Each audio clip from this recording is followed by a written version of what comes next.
Happy Wednesday. Welcome to Trades Lady Happy Hour.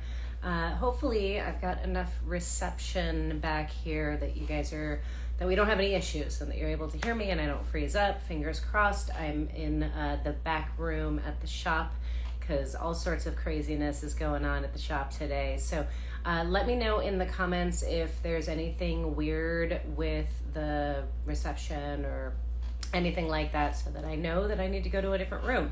But fingers crossed, because it's loud out there and this is kind of the quietest place in the shop. So thank you guys all for showing up for Trades Lady Happy Hour. This is the weekly show, Instagram Live broadcast, where I meet each week with a different tradeswoman, another lady killing it out in the field. The reason why I do this, as I get asked often, is because women make up less than about 2.5% of all automotive trades folks, and I think it's pretty similar across the line. So with the other trades, so I think it's really important to give them some love, shine a light on them, allow them to share their stories, and really show how many amazing women there are out there doing amazing things in their lives. You don't see a lot of them on social media. There's the handful of women that you may see, but there's thousands of other women out there just doing the do, making it happen, making a career for themselves in the trades. And so this is about celebrating them. So I thank you guys for all tuning in. Those of you who have been coming back regularly, thank you so much for your continued support and for tuning in each week. I also want to thank our sponsor, Drive Time, for helping make this possible. Allows me to keep doing this and make sure that we keep coming to you every week. So big thanks to them for showing their support for women in the trades. And with that, let's dive into things. We've got a really awesome guest this week. Her name is Dezz, and she is a diesel tech and works on heavy equipment and diesel generators and all sorts of stuff. I don't know anything about that world, as you can tell. Obviously, not my forte. I stick to cars, but I'm sure she is going to educate me and educate all of us, for anybody else who doesn't know, and tell us about her story and how she got started, which I think is kind of a fun one. So I am going to add her in. Hopefully she is watching right now. Let's see what we've got. Dezz, are you here? Join me. She should be joining shortly. Fingers crossed. Yay! Hello, how are you? I'm good. How are you? I'm doing all right. Hopefully my reception is okay and I'm not freezing up too much for you. Do I sound okay? Yeah, you sound good. I think it Okay. froze a little bit in the intro, but it seems to be good now. Okay, awesome. Well, be patient with me and we'll make this happen. Like I said, I'm kind of tucked into a back room in the corner of the shop right now. Been working all day, hence I'm filthy and whatever. So are you at home right now? Yeah? I am, yeah. So I apologize. I do live on a main road, so if you hear any motorcycles deciding to rev up. No worries. There, you will probably hear some hammering and some grinders in the background here. So it's all good. This will be a noisy episode. That's okay. So I kind of totally muffled through your introduction because I don't really know what it is you do. That is a different world for me. So would you mind telling me and everybody at home what it is you do and what your kind of day looks like? What kind of stuff you're working on? Well, currently, so I just got a new job a little over 2.5 weeks ago. So Nice. this is new to me in a way.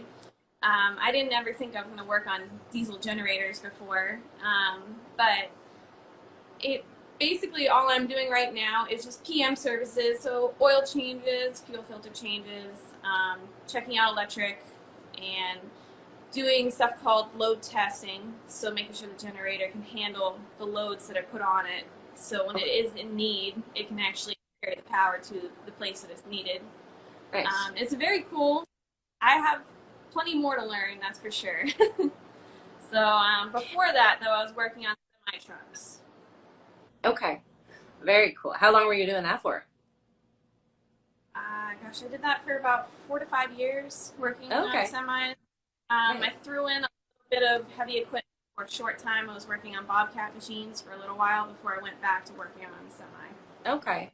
Nice. 4 to 5 years. You don't look old enough to have been working in the industry for that long. I'm 29, just shy of 30. So Are I'll keep you? the You look yeah. so, you do have a baby face. I love it. When I was seeing your pictures, I was like, oh, she's so cute. Thanks. Yeah, I started actually like 23, and I had people mistake my age there. So, I bet you probably looked like a teenager when you were 23. oh yeah, they thought I was fresh out of high school when I was, and I was like, No, you do field work, right? So you're out like dealing with people and jobs on site out in the world, right?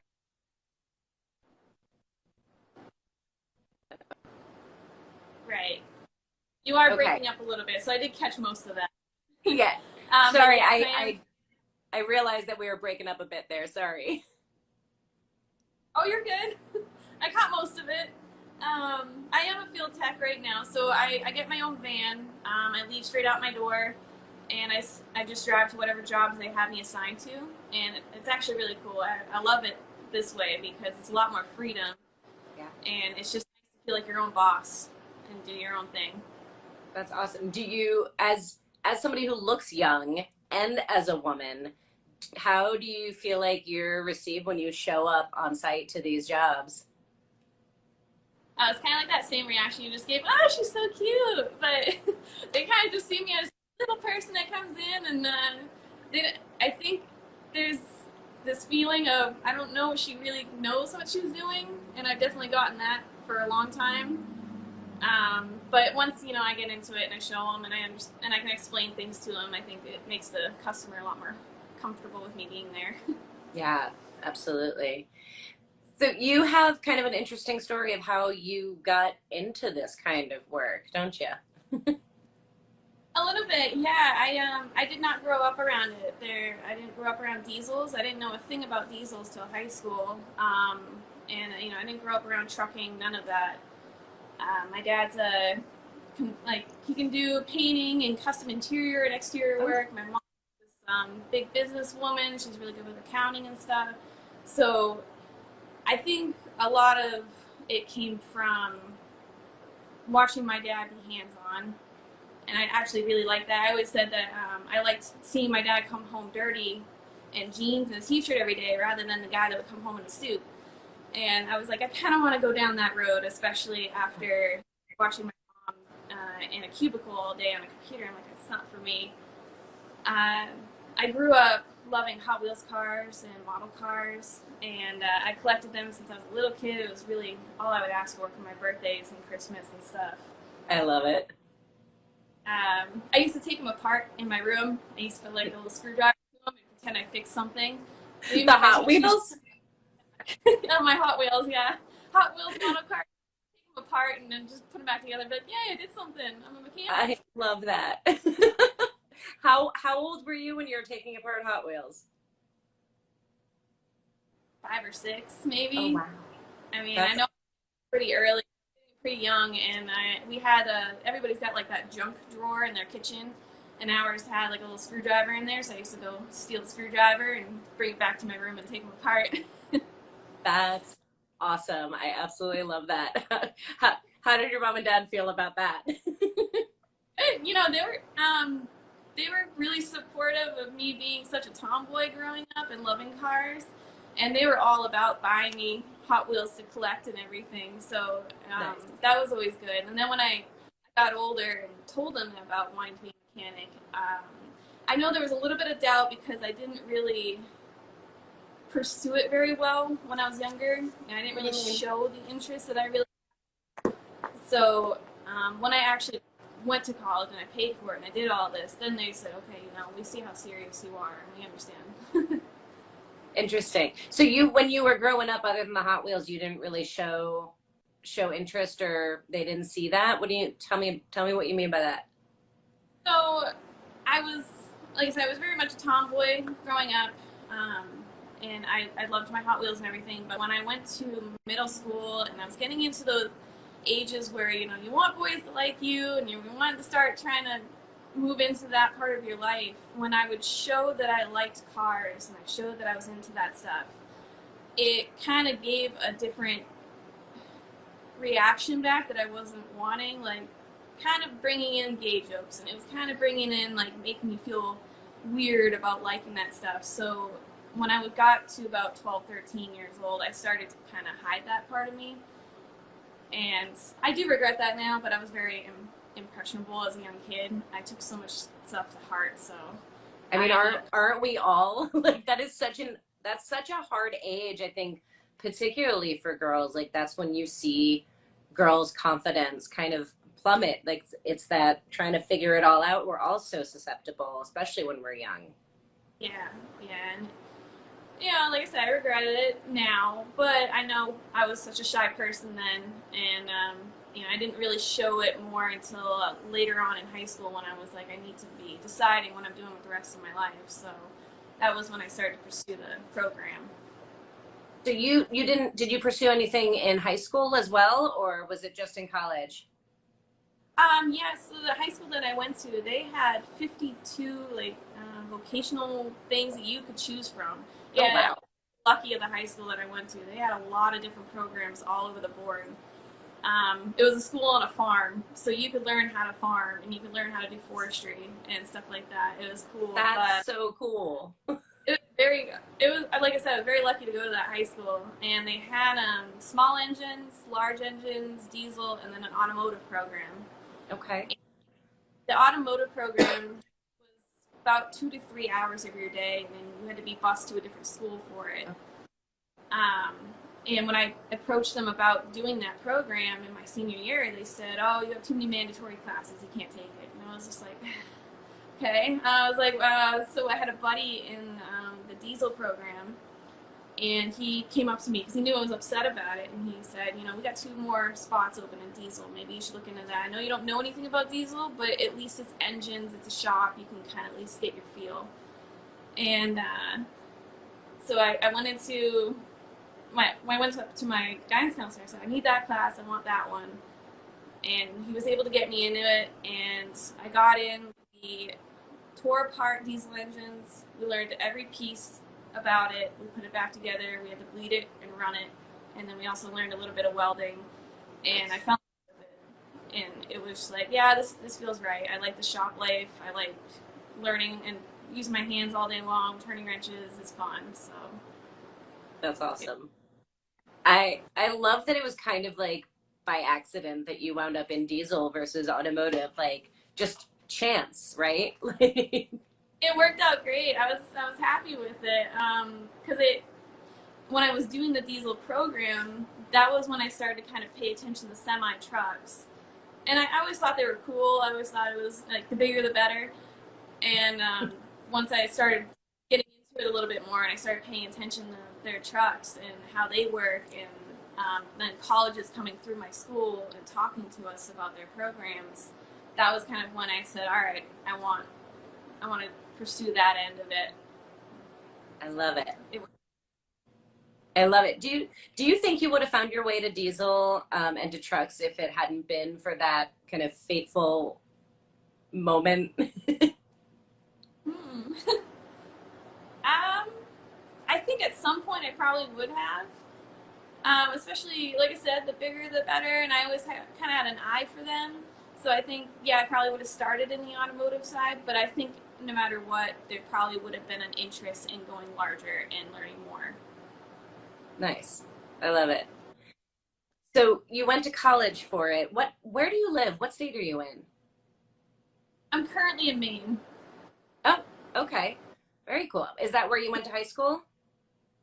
No, so I've traveled around a lot. I grew up in southern New Hampshire, Merrimack, Nashua, Hudson area, if anybody knows that area. But I grew up down there, and then I went to college in Ohio, and I spent 2 years at that college, and then I got my first job down in Georgia, and I lived in Oh, Georgia for a little over 2 years.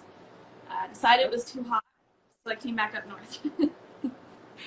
So you went to the polar opposite because Maine gets really cold. Yeah.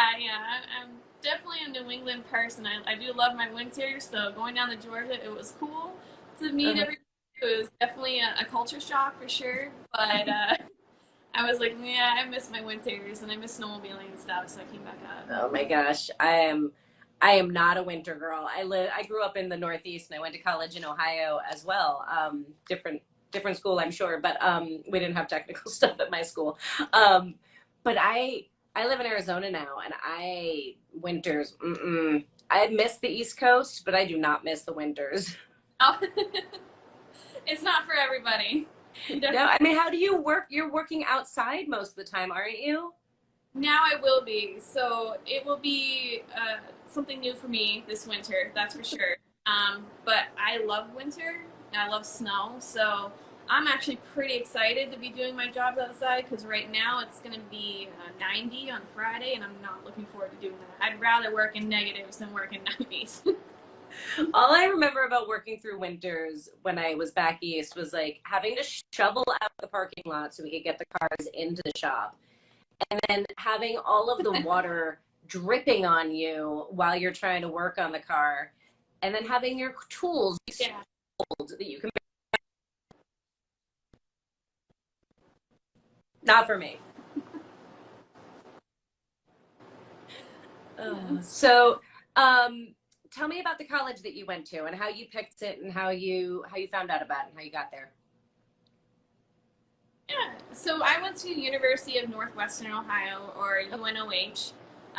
Had a representative from that college come to my high school, specifically to the diesel class. He wasn't going to, speak to anybody else. And I learned about UTI, and I learned about Lincoln Tech, and those are some close schools in the New England area. But when UNOH came, it was definitely a good mix between being in a university setting and then getting to know how to become a mechanic. So it was kind of like the best of both worlds.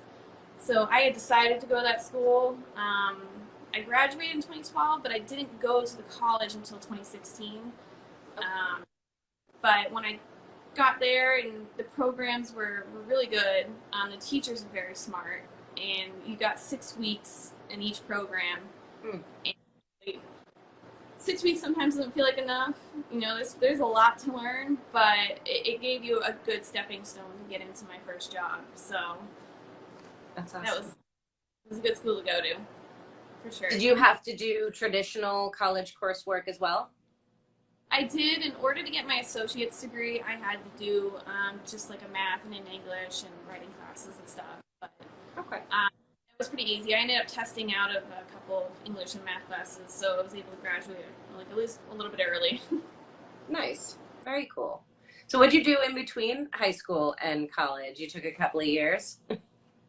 Yeah, I took a good 4 years off. I had a situation at home that it really disrupted my senior year. I didn't actually think I was going to graduate, but I needed some time after that year to deal with what was happening and the changes that were going on.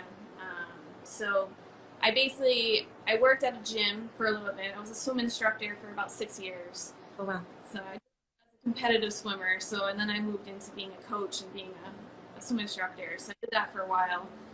And then I worked as a customer service rep at a gym, which if you want to come out of your shell real quick and not be shy anymore, you should definitely do that. I did not know how many people could complain about some things at a gym and answering phones and answering customers, and that was definitely a good way to break out of my shell. So I was thankful for that job, even though it sucks. I was thankful for it. Yeah. Every job, every experience serves a purpose. We just don't always know what it is in that moment. That's cool though. And after the gym job, my dad had actually gone to a truck accessory shop, and he gets bars for his holding his ladders and everything, and steps on the truck, and they needed extra hands, so he had offered for me to come in because he knew I wanted to be in a shop environment. And they ended up hiring me right away, and it was a good first job to get into turning wrenches, even though it was just exterior accessory work on trucks, but it was a good stepping stone on that. Yeah. So that was the first out in the shop job experience. Yeah, that was my first one. I tried applying to other places, but I got denied a lot. I knew I had no experience, so I had a feeling that was going to happen. But that was a good. I was happy that they hired me. I wasn't doing oil changes or anything, of course, like I said, but I got to learn a little bit about wiring, which has definitely helped me all the way. And So obviously technical issues. There you are. Is this better? Can you yeah, hear this me? is a lot better.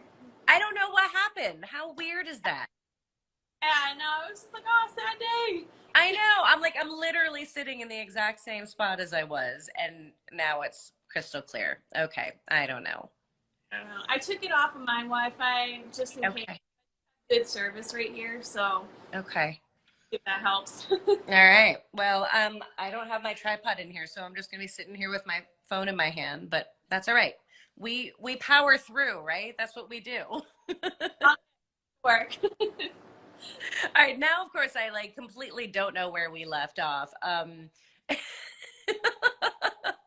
Let's catch everybody up real quick. Anybody who's just joining in and who wasn't on the first half of things, right now you're watching Trades Lady Happy Hour. Thanks for tuning in. We had some technical difficulties, so we're starting all over. Well, we're not going to start from the beginning. We're just going to jump right in. But below me is Dezz, and she is a rock star diesel technician who's now working out in the field at a brand new job, working on diesel generators, and she is telling us about how she kind of got her start and how she wound up where she is now. So I think we were talking about college. Yes, I think that's where we left off. That I attended UNOH. Trying to think of anything else I had to add to that. I know I got an associate's degree, so I did have to do a couple of just regular college programs to get to the degree. I didn't really want a certificate necessarily. I kind of wanted to feel accomplished with one degree, so it felt pretty good to get. Yeah, I feel like, and I don't know if you felt this as well, like as women particularly, like having the certifications and having the on paper at least, right, gives us a little bit more of a foot in the door versus just like you found when you were first trying to get a job, like I'm inexperienced, I don't have anything yet, like somebody please take me seriously. Yeah, pretty much. So having the degree actually gave me a wide range of opportunities to get more jobs. Yeah. So, So how was finding your first job after college? well, it took about 4 months. I did experience a lot of people turning me down. Um, I know that, like I said, my experience was low. All I had was my college stuff and a little bit of high school, so I really didn't have a lot to go into a job. I really needed a company that was willing to take me in and train me from there. And it took some time, and it took a lot of going through different states because at the time I actually didn't want to move back to New Hampshire. I kind of wanted I wanted to go to Montana, but that was really hard because there's not a lot of job opportunities available in Montana. So I just kind of played job roulette and applied to a bunch of jobs all over the United States. Mainly, probably a lot in Maine, Montana, Utah, even, and then Texas, Tennessee, Georgia, Florida, the Carolinas, all in that area. And I ended up with a job in Georgia, which was actually a good first job to have. I worked with U.S. Express Enterprises, which is the fifth largest trucking company in the U.S. right now. Nice. And it was a good job to start with because they did train me where I needed it. The guys were cool. They're like my extra dads and granddads and stuff like that. They kind of were super helpful in training me to get to where I was. Was that the first place that offered you a position out of all of it? Because you were all over the country. My God, that's a lot of job applications. I probably filled out and sent over 100 job applications within 4 months, and I got 3 out of all that. So that was a bummer. Oh my God. Like, this is the thing that amazes me though, right? Like, everybody's always talking about the trade deficit. Everybody's always talking about how they can't find people. And yet, like, what? Like, Yeah, I, I was so stunned because I figured techs were really needed. But I don't know if it really came down to they take a look and say, all she's got is college. No, we're not doing that. We can't take that in. We're not here to train. We're here to, we need somebody. And I think that was the biggest thing. So it took a lot of patience and it took a lot of listening to offers and trying to decide what sounded right. Um, so I had two out of North Carolina and I had one out of Georgia. So I took Georgia. did you ever get discouraged during that time? During like filling out the jobs and not hearing anything. A little, a little. It. I wasn't gonna stop trying, but it was definitely kind of like after a few months, I'm just kind of like this is kind of getting ridiculous. I gotta be hearing from somebody. Yeah. Yeah, it's so crazy to me. I wish more shops were open to training. I feel like it is just it's so crazy. Everybody wants the person with years of experience, but like those guys are retiring. Like we need to bring new people up or we're going to constantly have this issue as an industry. It's just it blows me away. So the place that you wound up at, they you said they did training as part of their program? Yeah, so I mean, I wouldn't say it was the most formal training in the world. I mean, you kind of still got thrown on to what you were doing, but the guys each took a chance each week to kind of like show me around and show me like specific on trucks. So, one week I was doing brakes and tires, and the next I was doing engine work, and then the next drivetrain. So it was just kind of like it was good to get that. Um, and then they did some online training. They offered a lot of like Meritor, which is brake training and stuff like that. So that part was good and very helpful. That's awesome. And you were there for a couple of years, 4 or 5 years, you said. Is there a reason why you moved on from that? Moved on to generators right now, or Yeah. um, it wasn't like I wanted to give up semi trucks because I definitely have a love for them, and that was really what I went to school for. And I moved off into doing something else before working on bobcat machines for a little bit, and I quickly realized I missed semis, wanted to go back to it, and I was really happy when I did. But I learned a lot when it came to working in a shop environment. They're almost all the same, and this is coming from a female perspective. I mean, it might be the same with somebody else too, but I got a different vibe from the guys sometimes, especially in the management side. I was consistently called a target, consistently told I need to work 10 times harder to prove why they didn't hire a male. And that was within each shop. That was You happening. were being told that point I, blank? point blank, I was actually told that as recently as less than a year ago by a manager. He said it right to my face. You're a target here because you're a female. He's like, you know that, right? And I'm like, why? That makes no sense. Oh my God. I mean, I've felt that way. Like I've always felt that way, but I've not had anybody, as far as managers, actually say that to me. That's The things I've had to hear and have in response to certain things, it really tore away my want to stop, and I was almost starting to even look at just like doing remote jobs. And just in the year, and I was like, that's not what I wanted. I didn't go to school for. So I kind of just, you know, I was patient. I waited, and this job opportunity found me. They emailed me about it, and I read the description about being a field tech and being your own boss and making your own schedule, and you're not having managers over you all the time. I was like, that it might be the way I need to go. I did doing, tires and brakes on the side of the highway. I was like, I'm not really sure if I want to put myself in that position, but this is a great alternative because now I'm just focusing on that engine, which is something that I've definitely always wanted since I was a little kid. Because I love the engines and I want to learn more. So now I focus on the engines, and like today, I was doing an Cummins on the side of the ocean, And I'm like, this is awesome. I get to be outdoors and I get to be doing what I love. So it's honestly, I'm going into my third week with this job, and it's like it's one of those jobs where I feel like a while. It feels like a company I can grow with.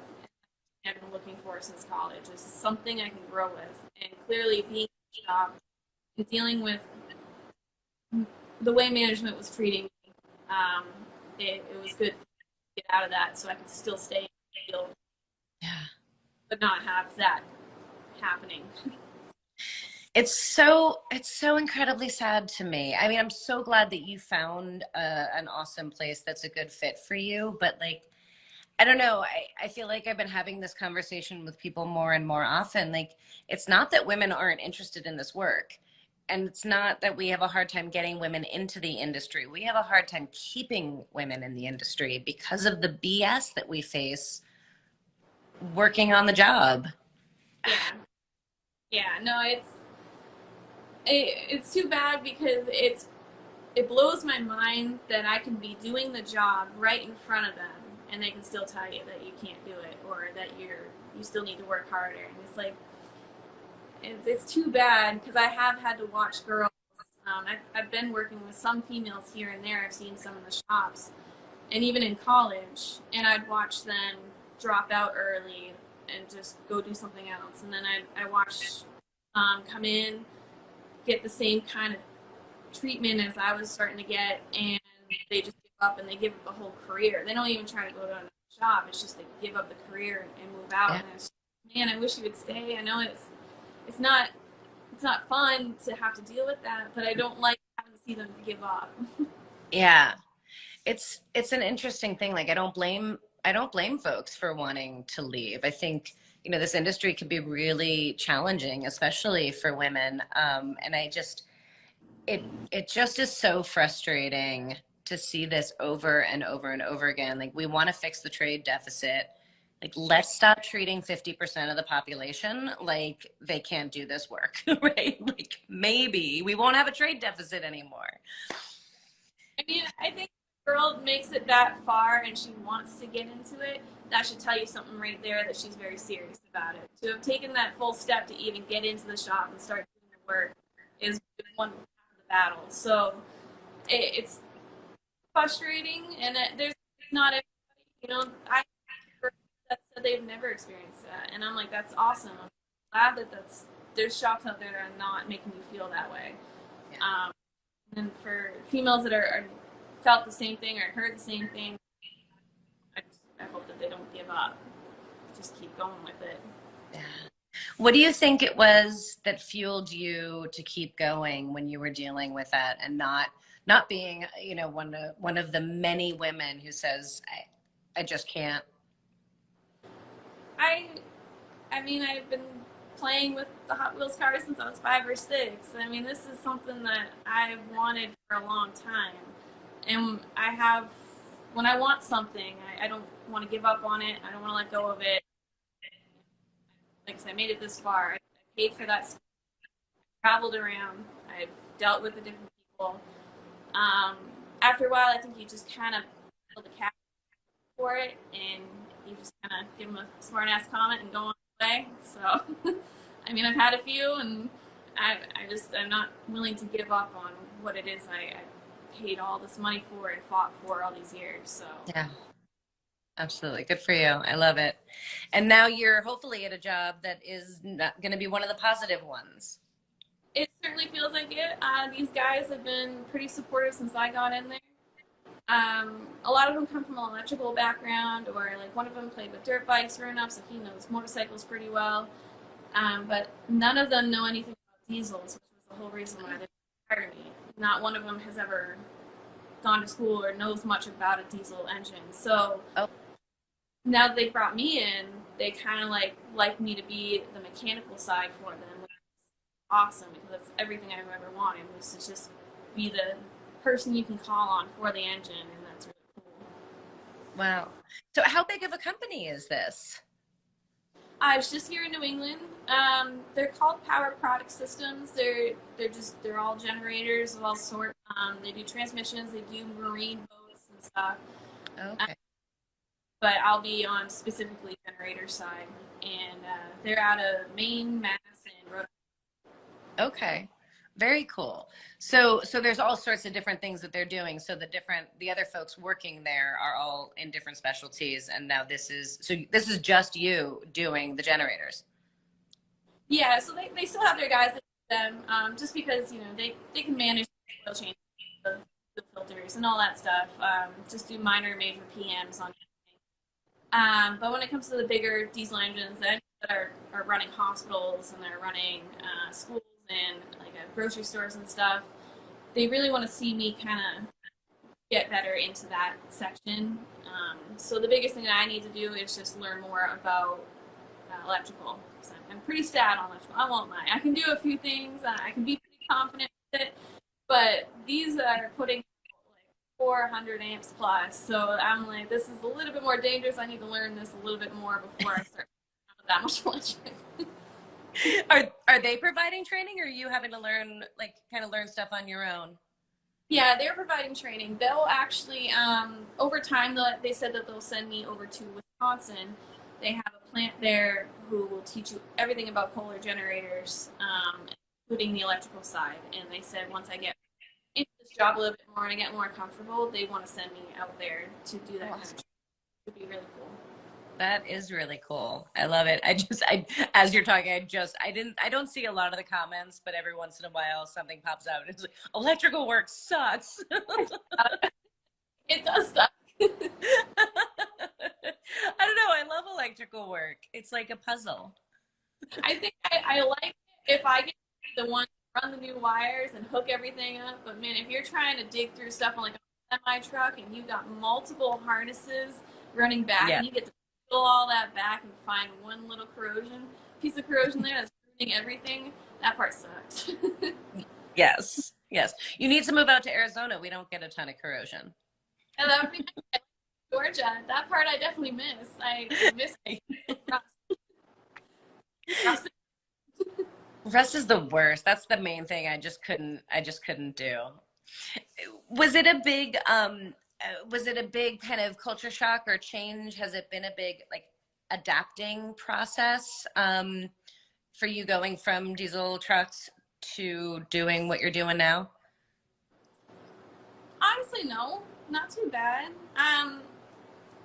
Like I said, I understand the engine side. So right now it's kind of nice because you take away the whole truck, you take away the frame being in your way, and you just have the engine sitting there, and it's a lot nicer. Like the one today, it's literally just a Cummins engine sitting on a frame, and it's easy to work on. You can stand upright, do everything. Cool. Fish around wires and tires and everything else being in your way. So it wasn't too bad. That actually sounds fantastic. Like having an engine on the stand for you. That's all you have to do.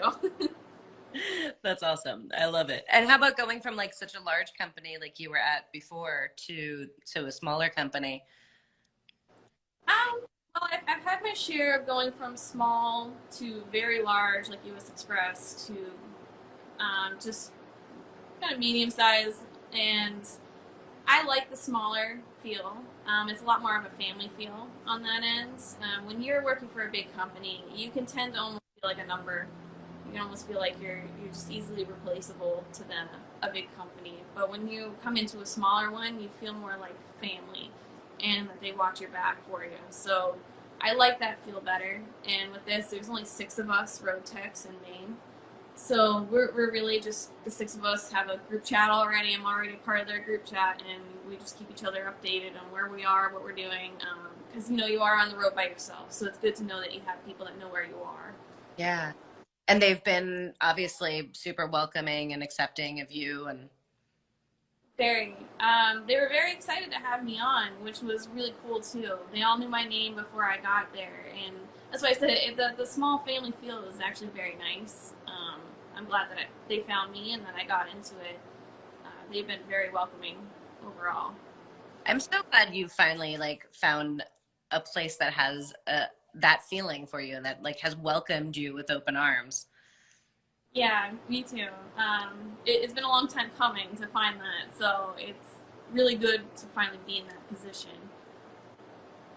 Congratulations on sticking with it. I know it, like, from hearing you talk, it's like there was a no-brainer. Like, there wasn't a question of whether you were going to stick with it or not, but I know that it's challenging, and I know how easy it is and tempting it is to want to not keep going, but I'm glad you've stuck with it and found your home. How do you have any, like, tips for other people? Like, you are now in a great place, but you've worked in places that weren't so accepting of you and didn't necessarily want you to be there. How did you deal with those experiences, and how did you keep persevering through that? Um, I think it was good that I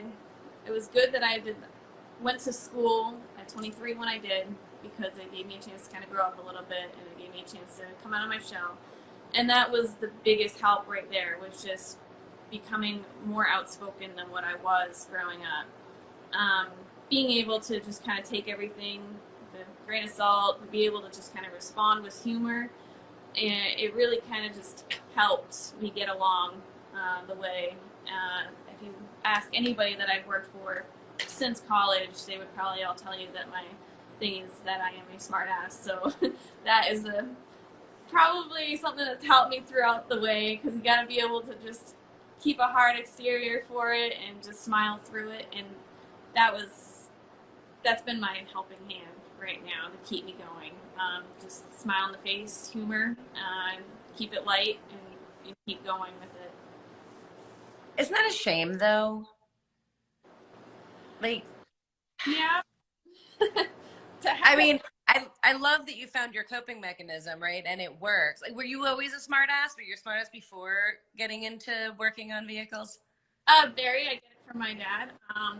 It's I grew up around it, so I learned very quickly how to be witty and quick about certain things. But I didn't share it really until you were my like best friend, and then I'd open up to you, and that's when you would see that side of me. But most people just get it right away now. If I Okay. So it wasn't a defense mechanism that you, like, no, created. no, it just kind of started to come out of the woodwork as I got further into this whole thing. So I love it. You've got all of your fan club is watching this. They're like, yeah, she was. She was totally a smart ass. Dad's laughing. I love the comments. These are awesome. making me laugh. That's fantastic. But like the hard exterior, right? Like, put up the wall, just kind of learn how to laugh it off. I feel like we're often told, like, we have to have a thicker skin to work in this industry, and I'm like, why? Why should Yeah, we have a thick skin? right. Maybe be a-holes and we won't have to have a thick skin. You're right. There's some things that are said that probably they don't need to be said, but for some reason, I don't know if it just makes some guys feel like macho man ego going there. I don't know what it is, but Yeah. uh, here, I think my first. So when I went to U.S. Express, my first day, within less than an hour, I was there.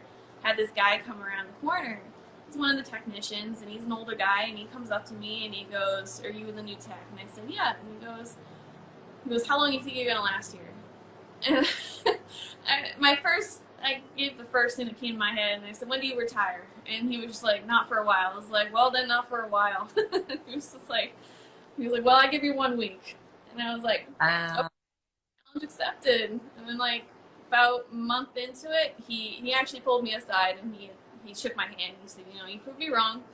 He goes, "I can be a big man about it. You did prove me wrong." And I was like, cool, thanks for saying that. And he ended up being a wicked cool guy. And it was just kind of like, it was not something that was needed to be said. If he felt like I wasn't going to last, keep that one. But it was good that he came out and said, good for you. And Yeah. thanks for like that. And it's like, good, I hope I'm kind of changing the tide here, get you guys used to seeing women coming into here. Because I would hope that they would start hiring more. Yeah. You really need the diversity and different, different ideas to bounce off of people. And so, Yeah. No, that's definitely cool that he came back around on this, and is such a testament to, like, if you lead with your passion and if you lead with your skill and just you're there to do the job, like eventually they come around, and or at least most do, and if they don't come around, then like forget about them. But Yeah, but it, that too. right, but that is like that's how change happens. I think a lot of people who aren't okay or think they aren't okay with women being in these fields, like they just don't know, they've never seen it, right? So it's this like they're confused by it, they've not seen it, they don't believe it, and then once they do, it's like, okay, so this is how we change hearts and minds, right? Like being examples so that that company and those guys will be more likely to be okay with a female tech coming to work for them in the future. Yeah. Making change, girl, making change. Yeah, um, I definitely hope every place that I have been to has at least opened the door for them to be more welcoming to the next female. And I'm hoping that's something I've done. I don't know, but you know, I can only hope that you've done at least something to change someone's mind. Oh, I'm sure you have. I'm sure you have. Just by existing and by proving people wrong, you 100% have made a difference. There's no doubt in my mind. Appreciate it.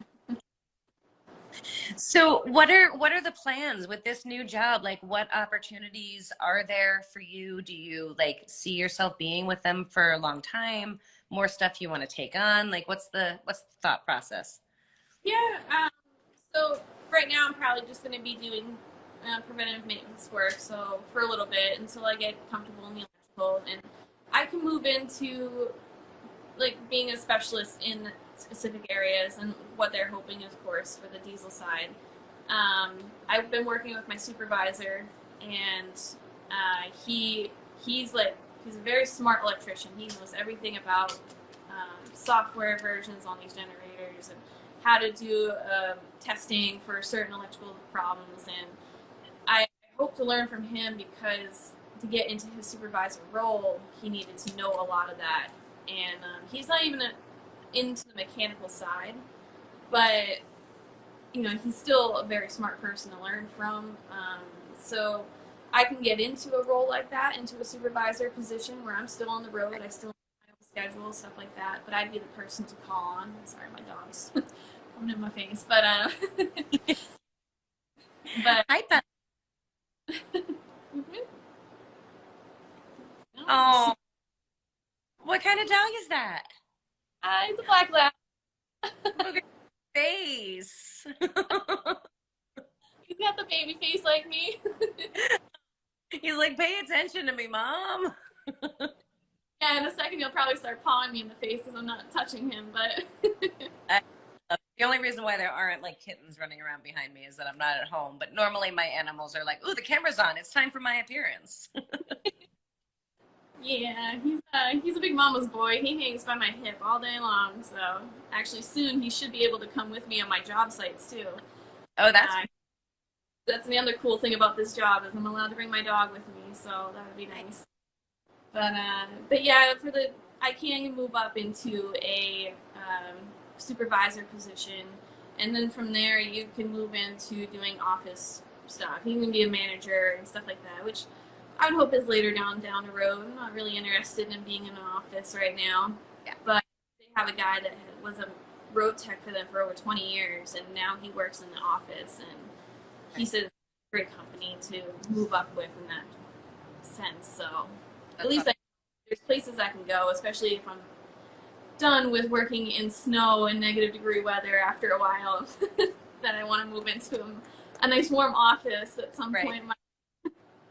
Well, and realistically too, I feel like, you know, it's hard work. Like no matter how you cut it, male or female, it is hard on our bodies. And, you know, at a certain point, our bodies don't want to do it anymore. Right.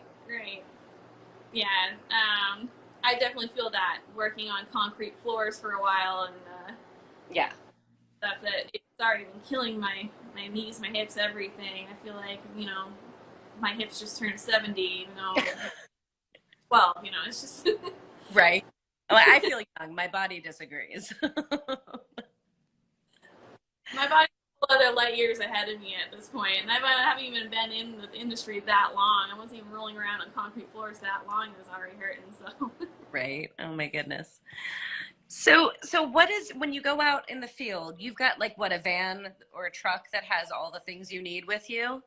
Yes, yeah. So they gave me a van. I filled it with all of my tools. They'll Okay. supply tools, but they said that I had to have at least most of mine.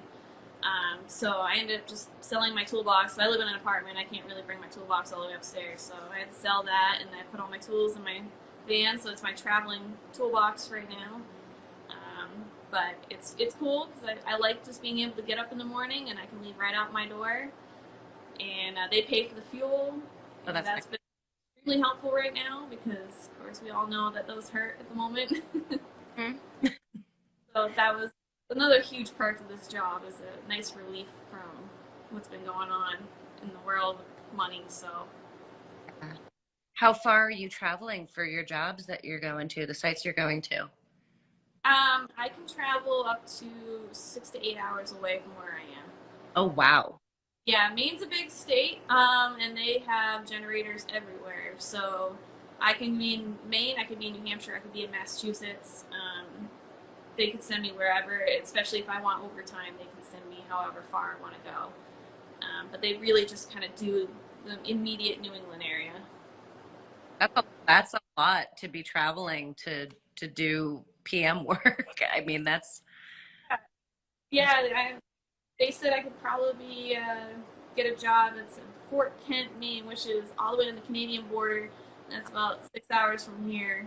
So I could be doing a lot of traveling, but luckily, like I said, I get to bring my dog, and I was gonna say, like, thank goodness you can bring your dog with you. glad to have a buddy on that way. That's awesome. Oh my goodness.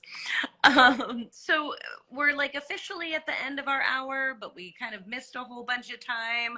Are you cool with going over a little bit, or do you need to, is the No, puppy your love and attention? oh no, he's asleep on my leg right now, so he's good. He's content. Ah, I love it. So what part of Maine are you in? I'm sorry, say that again. What part of Maine are you in? Oh, I'm in South Central Maine, I would say. Okay. I have Uh, I have friends in Yarmouth, I think. okay, I'm a half-hour inland from Yarmouth, Okay. I would say. So I'm not far off from there. I'm about 40 minutes from the coast, really. So, but I definitely have a lot of jobs in Yarmouth so far. So you're new to Maine. Are you doing it? I am, yeah. We used to vacation here when I was growing up. We grew up. I vacation around Old Orchard Beach in Portland area. So I knew that part of Maine. I've never really learned this part of Maine until I lived here, and it's not bad. It's nice. I'm not near the mountains where I was in New Hampshire. I definitely miss that. I love the ocean and I love the mountains, so I'm trying to like find that balance between the two. Uh, so I hope at some point, especially with this job being a traveling job, that I will get the chance to move back towards New Hampshire area, or at least in the mountains on the border. Would be awesome. Do you do any like in shop stuff, or are you 100% on the road? 100% on the road. Wow. Yeah. So I only go to the shop if I need to dump fluids out and I need to get more parts, but that's the only time I'm really at the shop. That's so interesting. Do you miss ever like working around other techs, or is it a relief not to? I don't want to sound like a jerk. It's not. Okay. It's not that much of a relief. I think it's only a relief from like certain people. The last job I had really wasn't bad shop wise. The people I worked around were pretty cool, and I worked a second shift, and there was only three of us on that shift. So really, I liked the two guys that I was working with. Everything was good there, so I do miss that. Especially if I have a question, now I kind of have to FaceTime my boss if I have a question. But I do like just kind of doing my own thing, put my music in, and doing my own thing. So if you run into something that you don't know or haven't seen before, you are able to just reach out and have them available. Yeah, my supervisor, his phone goes off probably once every 10 minutes, I swear. he'll be training me, and he's just constantly having to answer because these guys have questions, and they'll be FaceTiming him, and he'll have to be kind of pointing them out. So it's good to have that. I'm glad that I have that option. Yeah. That's that. I mean, I feel like I would be intimidated by that, like starting doing a new thing and out there alone without a ton of resources. But did it intimidate you at all at first? At first, I think my first week going into it, I knew that I was going to be training and be with somebody, but it was definitely going to give me a visual of what I will be experiencing on my own. And at first, it was a lot of info at first. It was just a lot to take in because these are different systems, especially on liquid propane, and you're kind of just learning how to maneuver around, turning the propane off and doing tests with it off and turning it back on, and having to talk with homeowners and asking them if they want to shut down their power to their house so you can test the generator. It's a lot of new things I have to learn, and how to look for those panels and what to look for on those panels. And that's definitely intimidating, but I know that with practice I'll get it. And hopefully I can get a hold of my boss if I really need to. But so far they've been helping me out and training me on this, and I haven't even been able to shut down a house for a transfer test yet because nobody's ever home. Oh, The perk of working during everybody else's working hours, so it's gonna be my luck that I come across the one person that is home and wants to transfer. oh, how funny. So you're doing residential as well as big commercial stuff. Yeah, yeah, and commercial, big commercial like hospitals and stuff, they're not going to do a transfer test because they can't, they can't have their stuff down. Same with grocery stores and stuff like that. But yeah, I do residential and business, and residentials can be a little sketchy at times too, especially when you got to be the person to walk through their backyard with a backpack on with all your tools, and kind of try to find a generator and not look like a weirdo. I was gonna ask how that was.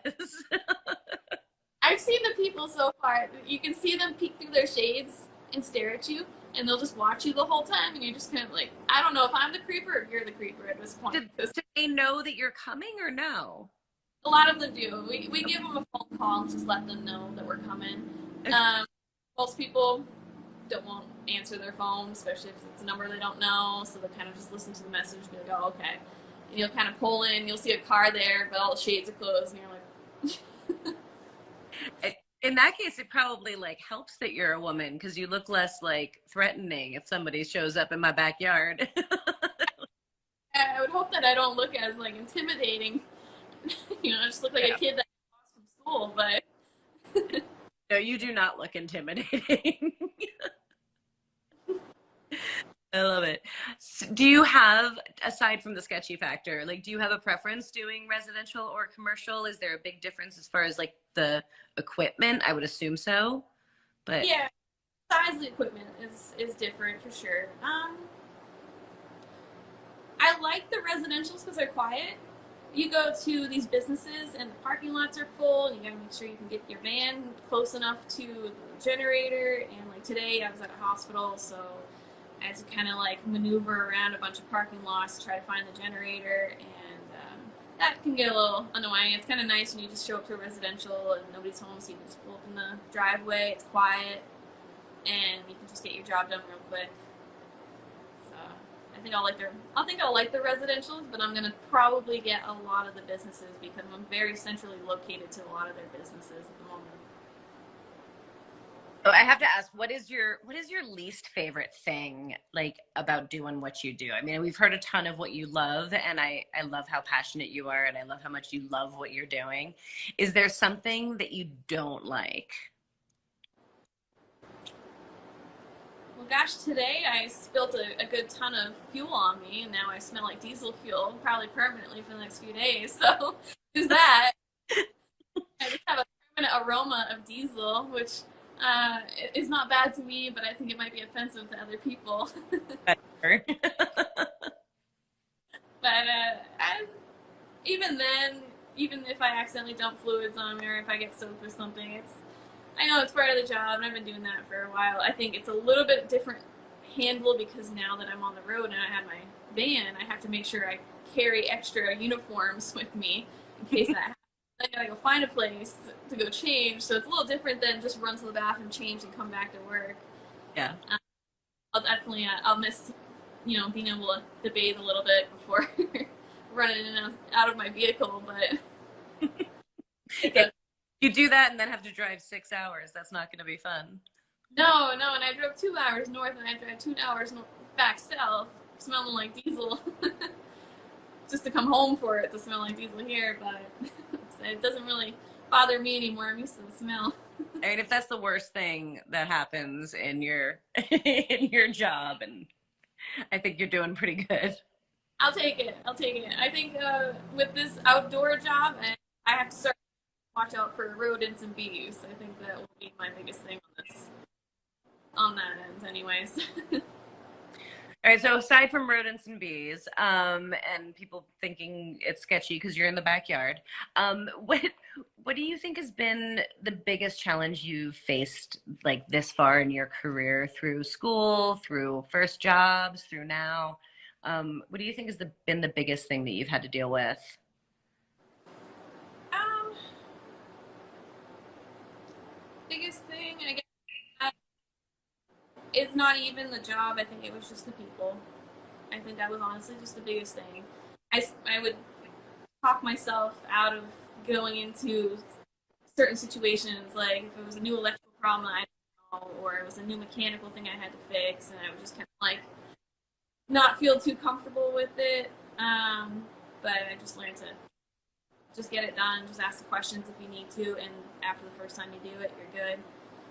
But yeah, no, that I think it really just came down to the biggest things being who's around you, because that you're in that environment all day long. You basically live at your job. So if you're not comfortable or the people around you aren't making you feel good about what you're doing, it can make that part hard. Yeah. And I think just learning to get around that is important. It's so sad to me. I feel like I hear that over. That was my experience too. Like I love the work. I love the work. It's all of the rest of it that gets super frustrating and beats us down and makes us want to leave the industry. Like it's not the work itself. Like just let us do our work. We just want to work. Pretty much, yeah. Like I said, you could be doing the job right in front of them, and they can still tell you you're not doing it, and you just have to learn to block that part out and just shrug it off and be like, well, watch me do it again. Right? It's amazing to me. I was telling somebody the other day, we have when we show one of the all female builds that we've done here, I have a video monitor that I show with it, and it's like pictures and video of women working on the truck from start to finish, like metal work, paint work, the whole thing.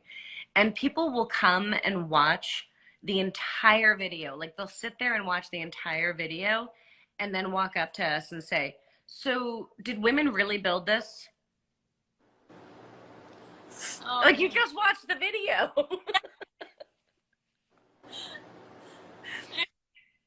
What do you do? Yeah, replay it? I love it. All right, so I don't want to keep you too much later. I know that we're already over our hour. I want to end on like the last thing that I always like to ask is words of advice, words of inspiration. I know you've said a couple of things that I think are definitely inspiring and great advice for younger folks coming up. But if you could talk to the younger you or another little girl out there like you, what do you say to them? If I think about it in terms of how I felt as a little kid, then I would say I would hope I listened to myself too at that point. But I would say you can be open about what you love to do, and it could invite nasty feedback or it could invite great feedback. You just kind of have to take one over the other and decide that is something that you want to do and you're very serious about it.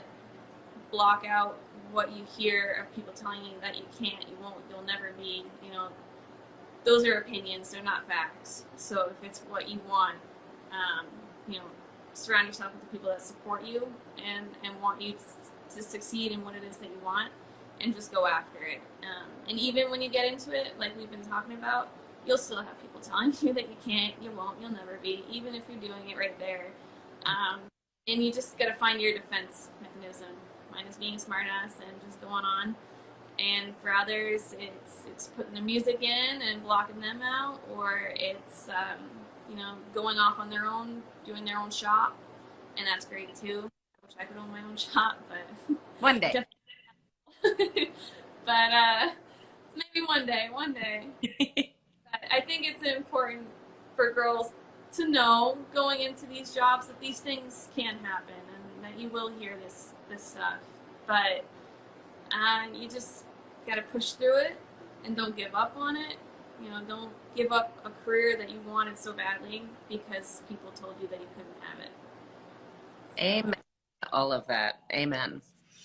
And as a comment just popped up, you have a very bright future ahead of you. I don't even know how to keep up with them when they come on. I know. I just happened to have that it popped up as you were talking, and I was like, "Yep, totally agree. You have a very bright future ahead of you. You're doing amazing things, making change already, and I'm thrilled that you found such a great place, and I hope it continues to be a positive experience for you, and that you get to grow with that company for a while." I hope so. I hope that this is my career right here. This is my future with this company. So I love it. Well, thank you so much for joining me and hanging out with me for an hour and plus some. And I'm so sorry about all of the ridiculous technical difficulties we had. I'm glad were patient and stuck with me through it, and everybody at home, thank you guys also for sticking with us on this. Definitely sorry about the technical issues, but well worth it for hanging in there if you did, because you're just incredible, Dezz. It's been wonderful getting to chat with you and hang out with you a little bit.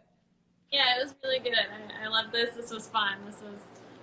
I was all nervous getting on here because I was just like, man, I gotta go talk to somebody who's on All Girls Garage, but no, it's good. It was fun. And now you can see that I'm just like a totally normal person, just like everybody else. We still put our pants on one leg at a time, we're just people dealing with our own stuff like everybody else. Well, I thank you for joining me. Everybody at home, I thank you guys for tuning in and coming back every week. I have to thank our sponsor, Drive Time, for always being so supportive of women in the trades and supporting this series. Make sure you come back next week because we have another awesome woman to meet and hear about her story. You can always go back and check out all of the past episodes and this one as well. But if you're needing some inspiration, some motivation, go listen to some of the amazing women that I've been honored to have as guests on here.